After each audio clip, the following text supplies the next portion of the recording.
যুবকরা দিনের দিকে ফিরছে মাশাআল্লাহ, তবে তাদের দিকে একটু পরে আসছি আমি। তাদের ফেরার পর যে কি প্রবলেমগুলো হচ্ছে এগুলো একটু বলবো ইনশাআল্লাহ।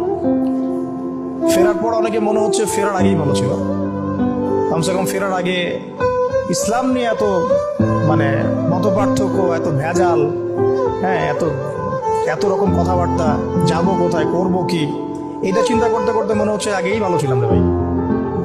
একজন নন মুসলিম মনে করতেছে এখন যে আগেই ভালো ছিলাম রে ভাই।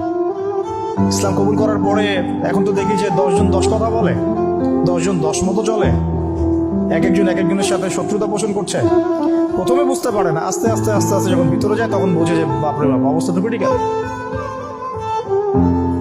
পরিবার নিয়ে শুরু করেন, পরিবারও জাহান্নামের টুকরা।